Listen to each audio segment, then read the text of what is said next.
एक दिन महाराज कंस विचार करते हैं,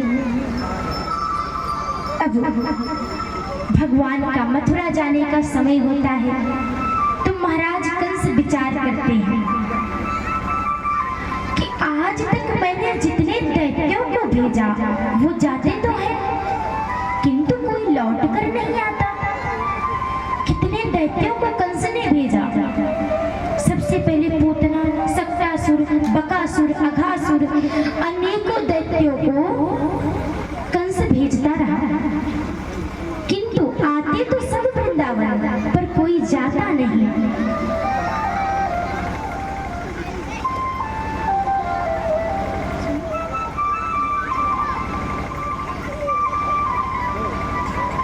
महाराज वृंदावन जाते तो सब पर कोई आता नहीं लौट कर मथुरा। महाराज कंस विचार करते हैं। उसी समय देवर्षि नारद जी का आगमन होता है। नारद जी महाराज जब आते हैं तो कंस से कहते हैं, महाराज कंस क्या हुआ, इतने दुखी क्यों हो। कंस कहता है कि महाराज मैंने आज तक जितने भी दैत्यों को वृंदावन भेजे, जाते तो सब हैं पर कोई लौट कर नहीं आता। क्या किया जाए। देवर्षि नारद कहते हैं कि जब जाते हैं सब कोई लौट कर नहीं आता तो ऐसा करो कि भगवान कृष्ण और बलराम को ही यही बुला लो। जो कृष्ण है और बलराम उनको यहाँ पर बुला लो। कंस कहता है आएंगे कैसे। तो कहते हैं कि किसी को भेज करके यहाँ से बुलवाओ, वो दोनों आएंगे। ऐसा कहना कि मेरे यहाँ एक यज्ञ है और यज्ञ में जितने भी राजा हैं, जितने भी राजा के पुत्र हैं, वे सभी इस यज्ञ में आएंगे। ऐसा कहोगे तो वो दोनों अवश्य आएंगे। अब महाराज कंस ऐसे ही करते हैं, अपने सैनिक को भेजते हैं, वो वृंदावन आते हैं। उस समय भगवान श्री कृष्ण बाबा नंद के साथ, बलराम जी के साथ गौशाला में गौदोहन करने के लिए जा रहे थे। जैसे ही सैनिक को देखते हैं महाराज कुछ क्षण के लिए भगवान का जो मुख कमल था उदास हो जाता है, मुस्कान गायब हो जाती है। भगवान को पता चल गया कि अब मेरा मथुरा जाने का समय आ चुका है। जितनी भी मौज मस्ती के समय थे, जितने भी मौज मस्ती के समय थे, वे समय अब समाप्त हुए। अब मुझे राजा का कार्य देखना पड़ेगा, न्याय करना पड़ेगा। भगवान का मुख कमल उदास हो जाता है। सैनिक जाकर के बाबा नंद से कहते हैं कि मथुरा में राजा कंस ने एक यज्ञ की है जिसमें कृष्ण और बलराम को भी बुलाया गया है, आप इन्हें हमारे साथ भेजिए। बाबा नंद तो भेजने के लिए तैयार हो जाते हैं कि इसी बहाने मेरा लाला मथुरा घूम आएगा, हमेशा यही वृंदावन में रहता है, एक बार मथुरा घूम आएगा। बाबा नंद कह देते हैं ठीक है मेरा लाला जाएगा। किंतु महाराज जब ये बात मैया यशोदा को पता चलती है, रोने लगती है। महाराज रोने लगती हैं, भगवान श्री कृष्ण के पास में जाती हैं और उनसे कहती है लाला तुम मुझे छोड़कर चला जाएगा। भगवान कहते मैया कौन कहता है मैं तुझे छोड़कर जाऊंगा, मैं जाऊंगा, घूम टहल के यज्ञ हो जाएंगे, उसके बाद आ जाऊंगा। और मैया देख, यात्रा के समय रोनो अच्छी बात ना है, तुम मोहे राजी खुशी से विदा कर दे, मैं चलो जाऊंगा। मैया रोने लगती हैं। और जब ये बात महाराज गोपियों को पता चलती है कि हमारे प्राणधन श्याम सुंदर प्रातः काल मथुरा चले जाएंगे, तो वो क्या कहती हैं? श्याम सकारे जाएंगे, नैन मरेंगे रोए, विधि नाए सीरन कर, भोर कबहू नहीं हो। महाराज गोपियां कहती हैं, हे विधाता, ऐसी रात्रि बना दे कि सुबह कभी हो ही ना, प्रातः काल हो ही ना। अरे हम ऐसे प्रातः काल को लेकर क्या करेंगे जिस समय हमारे प्राणधन, हमारे श्याम सुंदर ही हमारे साथ नहीं होंगे? ऐसा प्रातः काल मुझे नहीं चाहिए। विधाता को कोसने लगती है, कहती है कि अरे विधाता, तू कितना निर्दयी है रे, तुझे तनिक भी दया नहीं है। तू दो प्रेमियों को मिलाता है और बीच में ही उस बंधन को तोड़ देता है। अरे तुम्हें क्या पता कि एक प्रेमी दूसरे प्रेमी से कितना प्रेम करता है? अहो विधाता सतौ ना कुचित दया, तुझे तनिक भी दया नहीं है। गोपियां अनेकों प्रकार से विधाता को कोसने लगती हैं, पूरी रात रोती हैं। महाराज इतना ज्यादा रोती हैं, इतना ज्यादा रोती हैं, पूरी रात नहीं सोती हैं, भगवान को ही याद करती रहती हैं।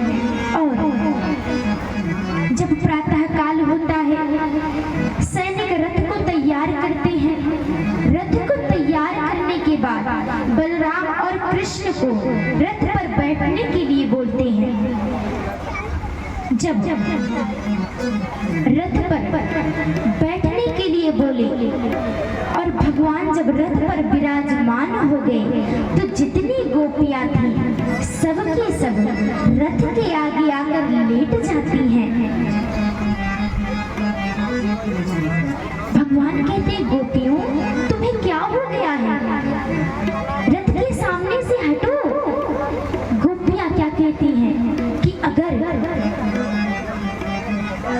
तुम्हें हम सबको छोड़कर जाना है तो हम तुम्हें रोकेंगे नहीं, बस इतना करो, ये रथ हम सबके ऊपर से निकाल कर लेकर चले जाओ, क्योंकि तुम्हारे बिना हम जीवित नहीं रह पाएंगे।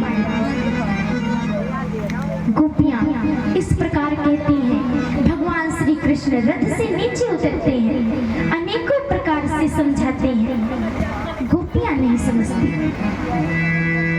भगवान कहते, देखो गोपी, मैं आज जा रहा हूँ, मैं आज जा रहा हूँ और परसों आ जाऊंगा, अब तो हमें जाने दो। गोपियां महाराज जान जाती हैं कि अब श्याम सुंदर रुकने वाले नहीं हैं, मार्ग से हट जाते हैं। भगवान रथ पर बैठ जाते हैं, जाने लगते हैं, तो गोपियां क्या कहती हैं? जा रहे हो तो जाओ, ब्रज छोड़कर सबका दिल तोड़कर, प्रेम ब्रज सा कन्हैया नहीं पाओगे, नहीं पाओगे। जा रहे हो तो जाओ, ब्रज छोड़कर सबका दिल तोड़कर,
भगवान के रास्ते को छोड़ देती हैं और उन्हें पता चल जाता है कि अब श्याम सुंदर रुकने वाले नहीं हैं।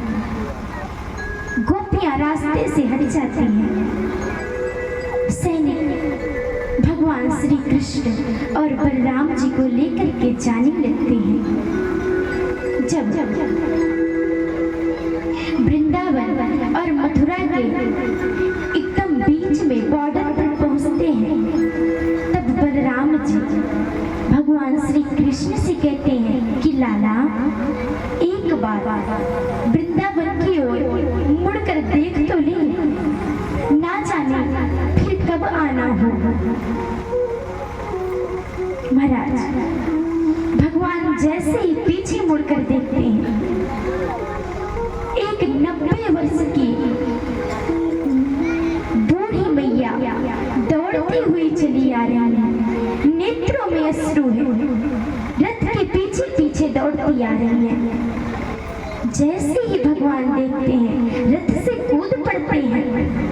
वो कोई और नहीं, मैया यशोदा जी थी।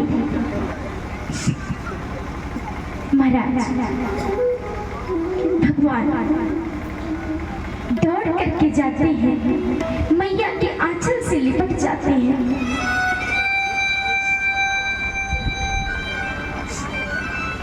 महाराज मैया रोने लगती हैं, भगवान के मस्तक को चूमती हैं और कहती हैं, लाला तुम मुझे छोड़ के जा रहे हो? तू जा रहा है ना, मैं तुझे रोकूंगी नहीं। देख, जब गर्गाचार्य जी तेरा नामकरण कर रहे थे ना, तब वो बताए थे कि तुम बड़ो होकर बहुत बड़ा राजा बनेगा।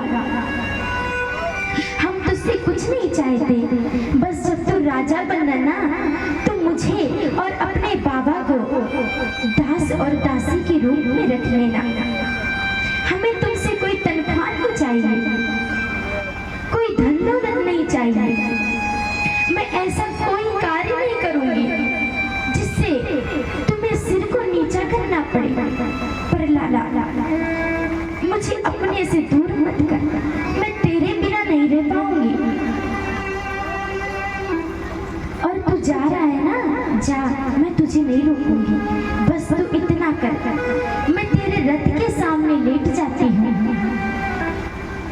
और तू रथ को मेरे ऊपर से निकाल कर लेके चला जा, जिससे मैं दुनिया वालों को बता सकूं कि बुढ़ापे में मुझे एक पुत्र हुआ जिसने मेरे सीने को चीर करके चला गया, मेरे कलेजे को निकाल करके चला गया।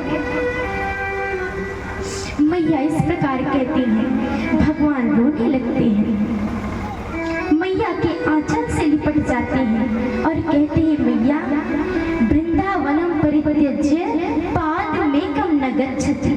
मैया मैं वृंदावन को छोड़ करके एक पैर भी आगे नहीं जाऊंगा। भगवान उसी समय अपना दो रूप करते हैं, दो रूप प्रकट करते हैं। जो यशोदा नंदन थे वे ब्रज में रुक जाते हैं और जो देवकी नंदन थे वे मथुरा के लिए चले जाते हैं। महाराज मथुरा में जब एक पहर दिन शेष बचा था, उसी समय भगवान मथुरा में प्रवेश किए। और जब भगवान मथुरा में प्रवेश किए, भगवान को देखने के लिए वहां पर जितने भी नर नारियां थे सबके सब आने लगे। धाय धाम काम सब त्यागे, मनहु रंग निधि लूटन लगा। सब लोग अपने अपने घर के कार्य को छोड़ करके भगवान का दर्शन करने के लिए आने लगते हैं। महाराज संपूर्ण मथुरा में हल्ला हो जाता है कि अरे पूतना को मारने वालों छोरो आए गए हो, अरे गोवर्धन पर्वत उठावे वालों छोरो आए गए हो। सभी लोग भगवान के ऊपर पुष्प की वर्षा करने लगते हैं। ऊपर बैठी अट्टालिकाओं पर नारियां जब भगवान के मुख कमल को देखती हैं तो कहती हैं हमारे श्याम सुंदर कितनी प्यारी हैं, ये दोनों बालक कितने प्यारे हैं। महाराज कहती हैं हमारे राम जी थे वे तो बड़े मर्यादावान थे, पर ये टेढ़ी टांग वाला सबके चित्त को चुराते चला जा रहा है। जब गोपियां इस प्रकार कहती हैं और भगवान के ऊपर पुष्प की वर्षा करने लगती हैं, तब जितने भी भगवान के साथ ग्वाल बाल गए थे, भगवान के साथ ब्रजमंडल से ग्वाल बाल भी उनके साथ गए थे। तो जो ग्वाल बाल भगवान के साथ गए थे वो कहते हैं लाला क्या बात है, हम भी तो तुम्हारे साथ में आए हैं, पर तुम्हारा इतना स्वागत क्यों हो रहा है, हमारा स्वागत क्यों नहीं हो रहा, तुम्हारे ऊपर जब से आए हैं हम तब से देख रहे हैं पुष्पों की वर्षा हुई जा रही है, बात क्या है।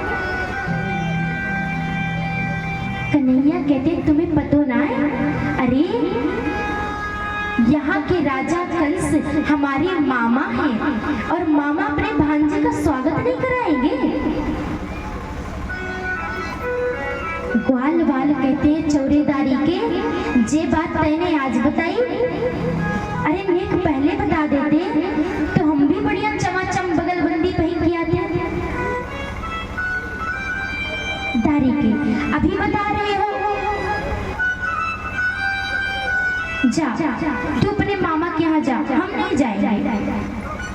भगवान कहते हैं अरे तुम सब इतना क्रोध क्यों कर रहे हो, क्या चाहिए बताओ तो सही। अरे हमारे मामा के यहाँ काहू बात की कमी थोड़ी ना है।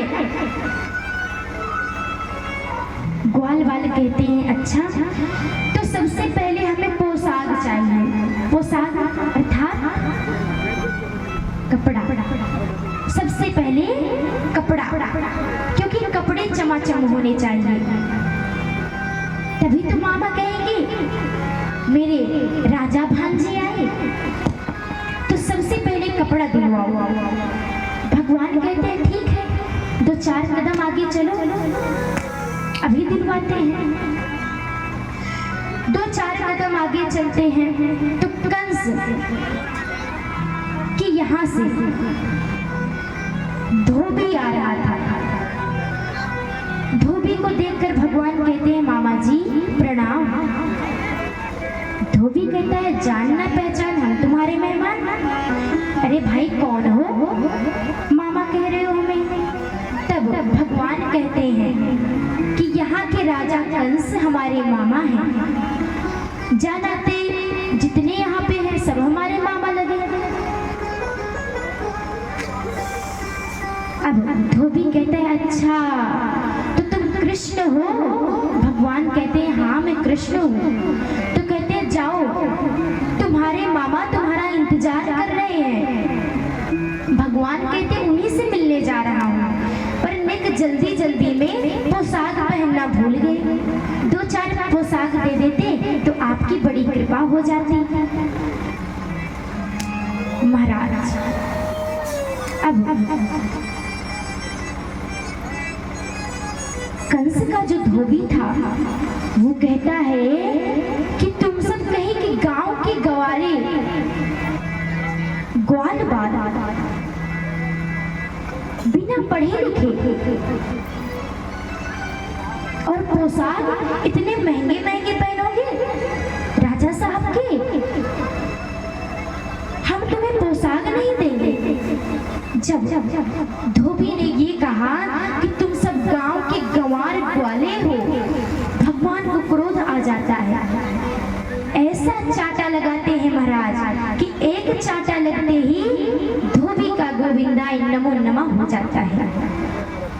महाराज अब आसपास जितने भी धोबी थे इस दृश्य को देखते हैं तो अपने कपड़े की पोटली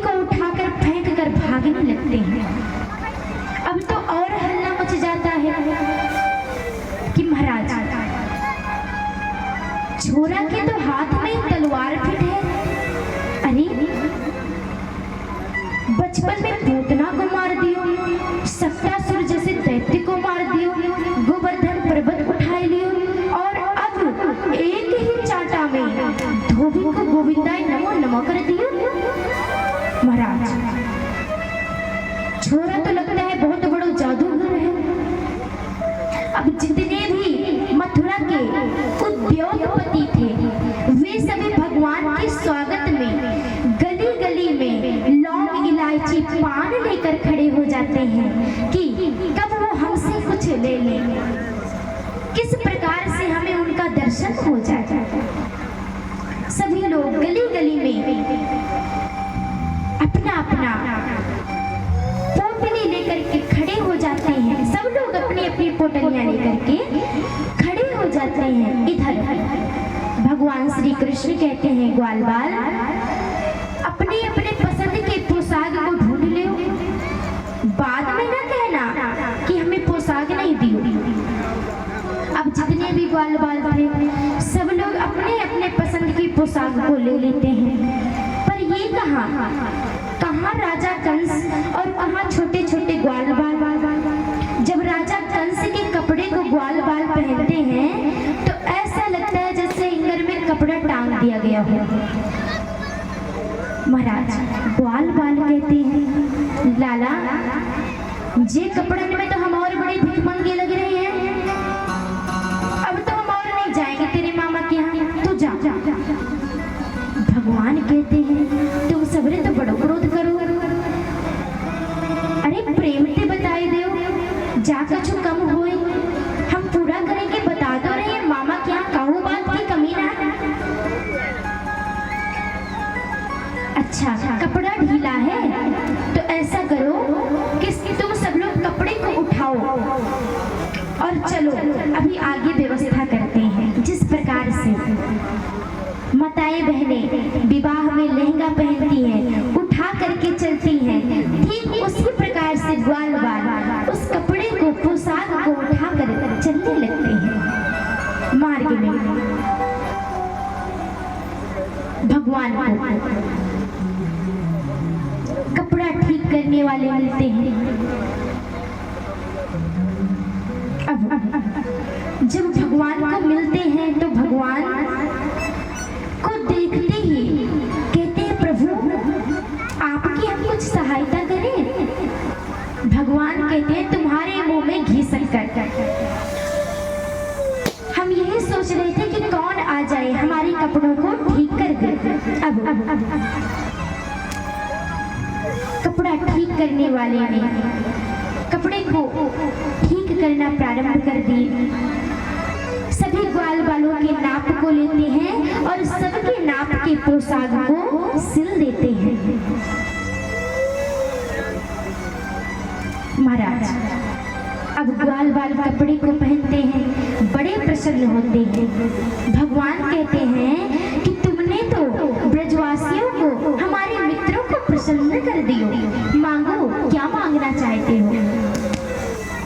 कपड़े वाले ने कहा, प्रभु विचार करता है कि अभी धोबी को जो मिला वो तो अपने नेत्रों से देख लिए, अब हमें पता नहीं क्या दे देंगे।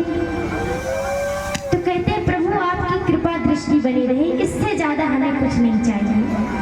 भगवान उसे वरदान देते हैं कि जाओ तुम खूब आगे बढ़ोगे, खूब फूलो फलोगे। तो आज हम लोग देख ही रहे हैं कि जितने का हम लोग कपड़ा नहीं लेते उतने की तो सिलाई दे देते हैं। कपड़े से ज्यादा महंगी तो सिलाई आ जाती है। अब भगवान सभी ग्वाल बालों को जब कपड़े पहना देते हैं, आगे बढ़ते हैं। ग्वाल बाल कहते हैं, लाला नेक गले में माला और पड़ जाए, सोई माला माल रह जाए, आनंद आ जाएगा। ठीक है आगे चलो, अभी व्यवस्था करते हैं। आगे बढ़ते हैं, भगवान के एक मित्र मिल जाते हैं, भक्त मिल जाते हैं। ततः सुदामनो भवनम मालाकारस्य जगमतु। भगवान के मित्र जिनका नाम था सुदामा, तथा सुदामनो भवनम, उनका घर मिल जाता है, जो कि भगवान के बहुत बड़े भक्त थे। अब जब घर मिलता है तो जैसे ही वो भगवान के दर्शन करते हैं, अपने घर के जितने भी माला थे सबको ला करके भगवान के सहित सभी ग्वाल बालों के गले में पहना देते हैं। भगवान उन्हें भी वरदान देते हैं, पराभक्ति का वरदान देते हैं। तो महाराज जो भी माला बनाते हैं उनके यहाँ चाहे जितने दिन का पुष्प क्यों ना रखा हो, किंतु वो शीघ्र मुरझाता नहीं है। भगवान वरदान दिए हैं। क्योंकि आगे बढ़ते हैं, भगवान कहते हैं ग्वाल बालो अब प्रसन्न है गए ना।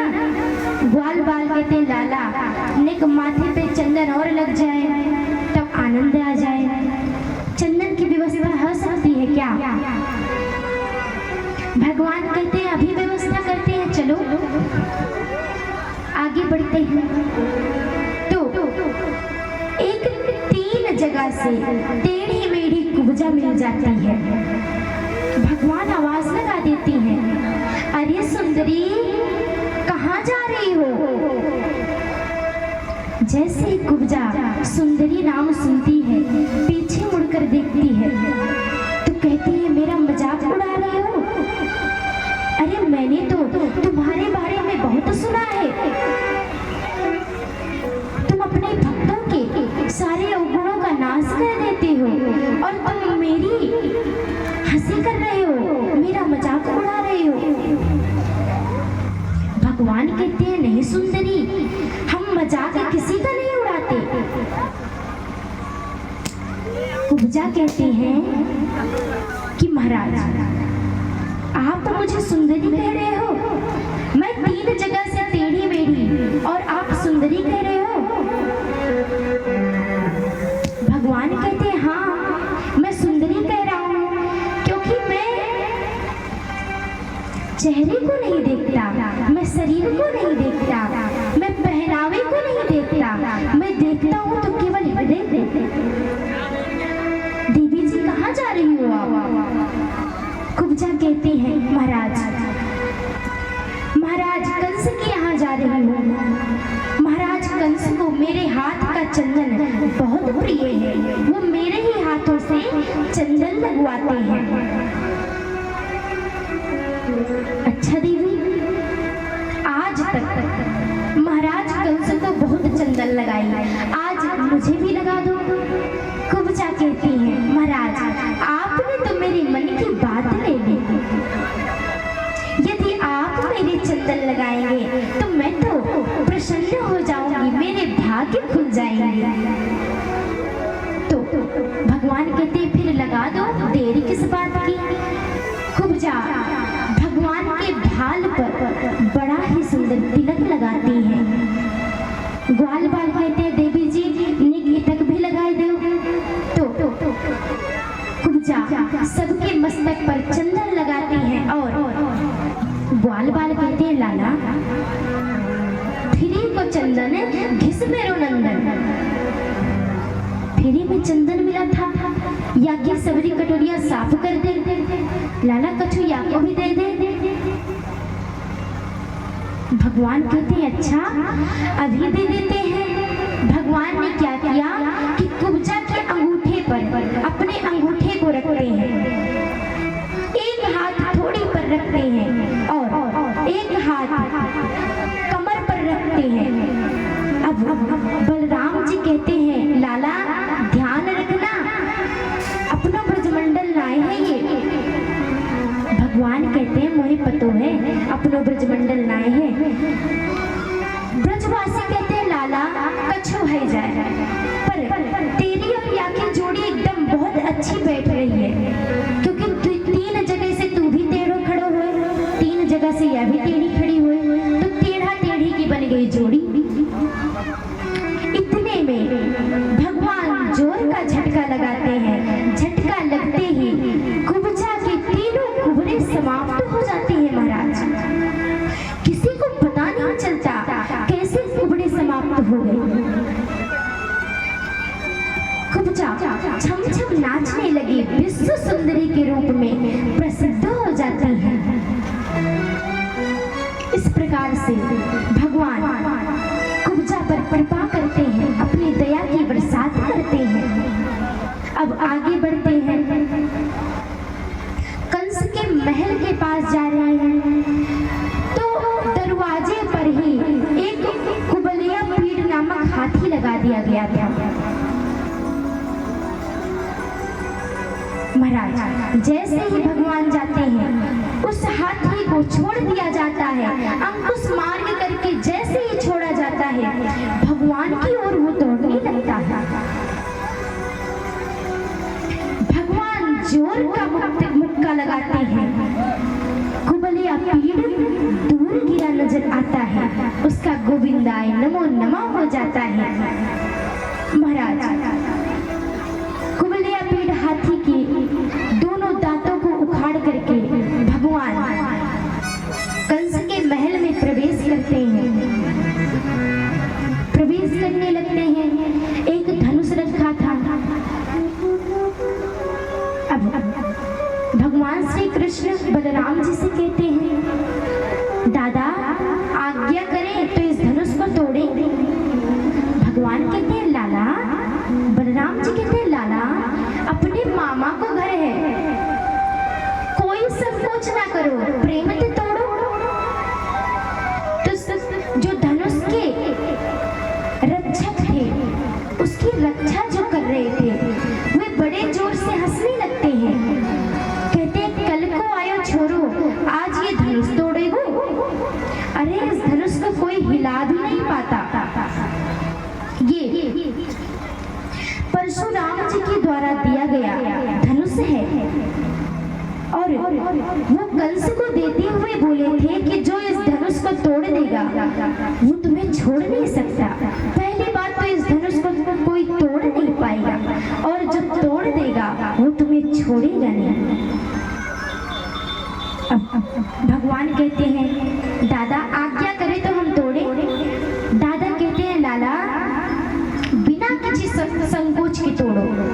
अब भगवान धनुष को तोड़ते हैं, भयंकर आवाज होती है, दसों दिशाओं में वो आवाज गूंजने लगती है, कंस के कानों में आवाज जाती है। सैनिक आकर बताते हैं, महाराज कंस,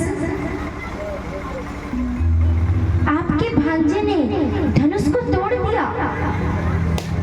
कंस कहता है, धनुष टूट गया तो अब मेरी भी गारंटी समाप्त। कंस बहुत परेशान हो जाता है और भगवान अब अंदर प्रवेश करते हैं, महल के अंदर जाते हैं तो जो रंगभूमि थी वहां पर खड़े हो जाते हैं। अब जितने भी व्यक्ति थे सभी लोग भगवान का दर्शन कर रहे हैं। सभी लोग अपने अपने भाव के अनुसार भगवान का दर्शन कर रहे हैं।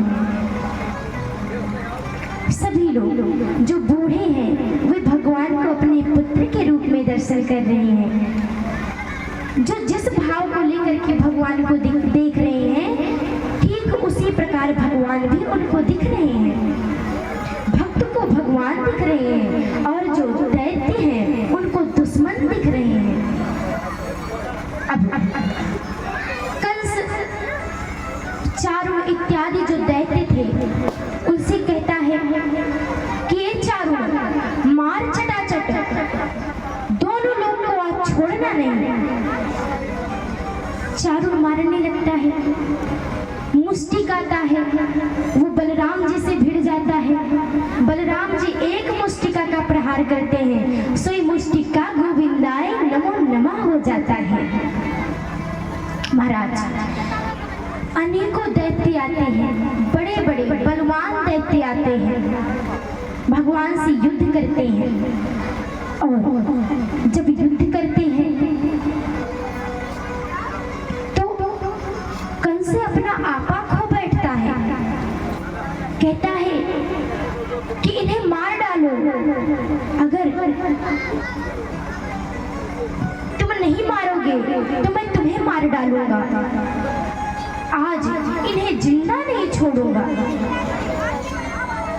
इन्हें मारूंगा, इनके बाप को भी मारूंगा, इनके बाप के बाप को भी मारूंगा। कंस ने जब इस प्रकार कहा भगवान को क्रोध आ जाता है। कंस के सिंहासन के पास जाते हैं और जितने भी दैत्य थे तब तक सबके सब भागने लगते हैं।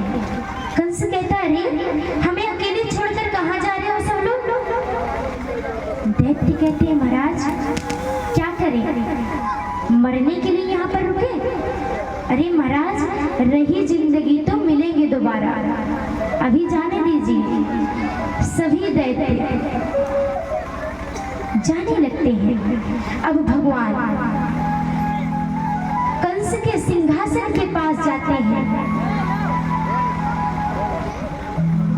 और जोर का धक्का लगाते हैं और एक ही धक्के में कंस रथ से नीचे गिर पड़ता है और श्री सुखदेव जी महाराज कहते हैं, चार उड़े मुष्टि के कूटे, सले तो सल के हटे। महाराज जैसे ही कंस सिंहासन पर से गिरता है, जीने जीने पर से होते हुए नीचे आता है, तब तक उसका गोविंदाय नमो नमः हो जाता है। बोलिए कृष्ण कन्हैया लाल की। इस प्रकार से भगवान श्री कृष्ण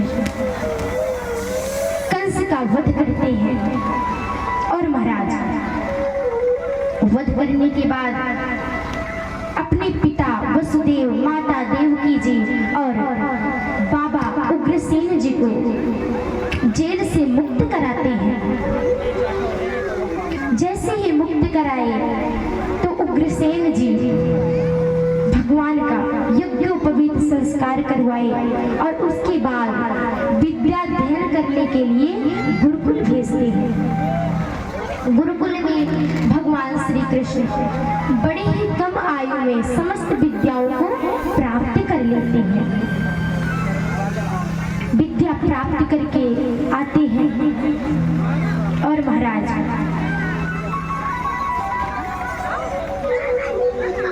बड़े ही प्रेम से सब लोग रहने लगते हैं। आइए अब हम लोग भगवान की विवाह उत्सव की ओर चलेंगे, क्योंकि समय का अभाव है।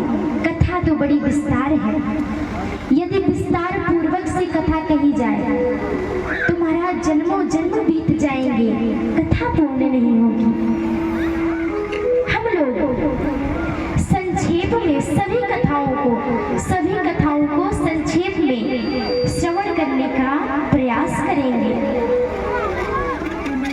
तो महाराज एक दिन मथुरा से भगवान जब गए द्वारिका में, तो वहां पर द्वारिका में बलराम जी के विवाह की चर्चा को लेकर के रेवत जी का आगमन हुआ। रेवत जी अपनी पुत्री रेवती जी को लेकर के आई। रेवती जी की लंबाई जो थी वो बहुत बड़ी थी, केवल नीचे से तो उनके चरण दिखते थे, बस जहां तक देखो चरण ही दिखते थे, इतनी उनकी लंबाई थी। भगवान कहते हैं, दाऊ दादा आप विवाह कर लीजिए। दाऊ दादा आप विवाह कर लीजिए, मैं आपसे कहता हूँ कि भाभी जी को मैं आपके बराबर कर दूंगा। बलराम जी बात को मान लेते हैं, विवाह के लिए तैयार हो जाते हैं। अब मंडप बनाया जाता है, वहां पर विवाह की जो तैयारियां होती हैं वो तैयारियां हो जाती हैं। अब बलराम जी आकर बैठते हैं मंडप में, तो भगवान श्री कृष्ण को देखने लगते हैं और जब कृष्ण को देखने लगते हैं तो भगवान अपना मुख दूसरी ओर घुमा लेते हैं और आ करके पंडित जी से कहते हैं कि पंडित जी, यदि आपके पास कोई वस्तु नहीं होती तो आप क्या करते हो? तो कहते हैं आभावे अक्षताम समर्पयामि। भगवान कहते ठीक है, फिर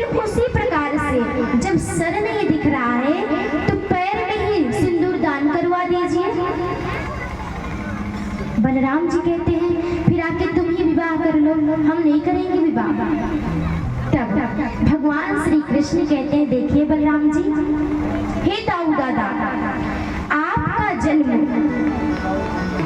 मैया देवकी जी के गर्भ से खींच करके रोहिणी जी के गर्भ में स्थापित किया गया, तब आपका जन्म हुआ। तो आप भी अपने हल के द्वारा भाभी जी को खींच करके अपने बराबर कर लीजिए। बलराम जी अपने हल के द्वारा रेवती जी को खींच करके अपने बराबर करते हैं और